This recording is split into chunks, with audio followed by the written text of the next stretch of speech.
Bill Gates woke up that morning and decided to leave his usual business attire behind. The billionaire tech mogul, one of the most recognized figures in the world, wanted to experience something different. How would people treat him if he didn't look like himself? If he dressed like an ordinary beggar, would society treat him differently? Today, he was going to find out. After a quick breakfast at home, he put on a large, worn-out jacket, faded jeans with holes in them, and a thick, fake beard. A beanie pulled low over his head, and old, worn shoes completed his look.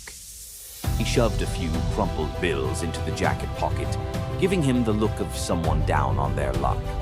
It was a stark contrast to the usual crisp suit and designer shoes. Today, Bill wasn't here for the headlines or interviews. He had a plan, an experiment. He wanted to see how people would respond when they couldn't recognize him.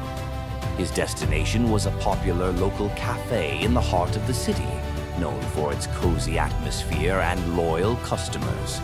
It wasn't a fancy establishment, but it would be the perfect place for Bill's social experiment.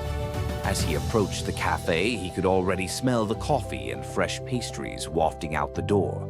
Bill stepped inside. A few heads turned, but most people just carried on with their conversations, glancing briefly at him. No one knew him yet. This was what he wanted, to be invisible. He walked up to the counter where Lisa, a young barista, was working.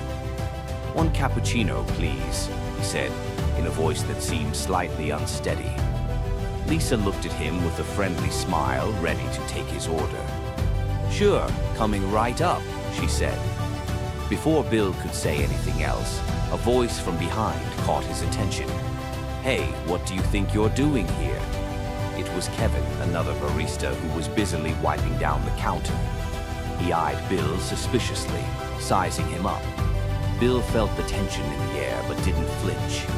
"I'm just here for a coffee," Bill said, pulling out a wad of crumpled cash from his pocket. "I'm paying for it." Kevin eyed the money and then gave him a skeptical look, but stepped aside, muttering something under his breath. Bill walked past him and found an empty seat near the window, feeling the eyes of a few customers on him. He wasn't bothered.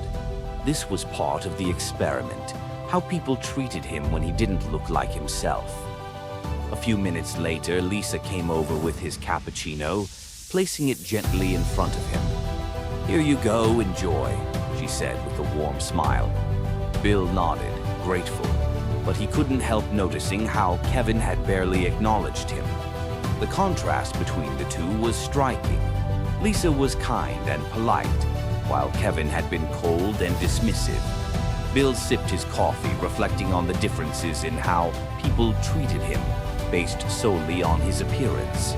As Bill sat quietly, observing the interactions around him, he noticed how Lisa dealt with customers with patience and respect, even those who were difficult or demanding. Kevin, on the other hand, seemed to treat everyone with an air of superiority. Bill understood the difference. Lisa saw people for who they were, while Kevin seemed to judge everyone based on external appearances. Bill's thoughts were interrupted when a woman came up to the counter with a list of questions about the menu.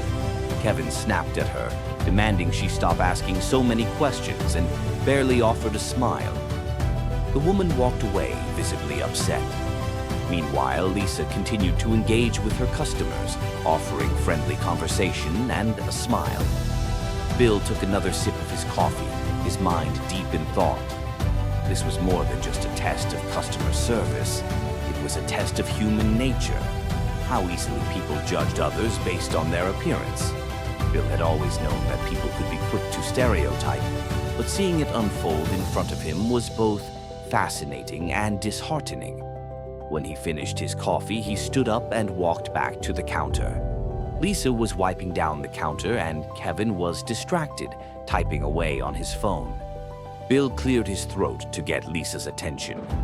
"Hey, Lisa," he said, smiling. "Yes," she replied, looking up with a surprised expression. "I just wanted to say you're a really good person.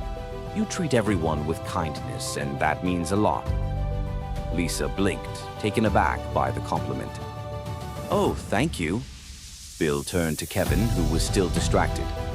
"Kevin," Bill said softly, "kindness is rare these days.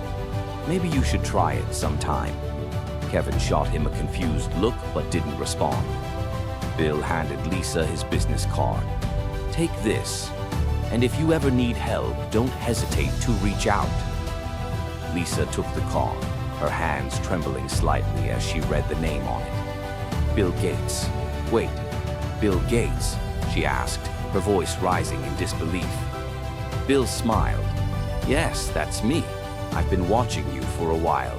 You have a good heart, Lisa, and I think you deserve more than just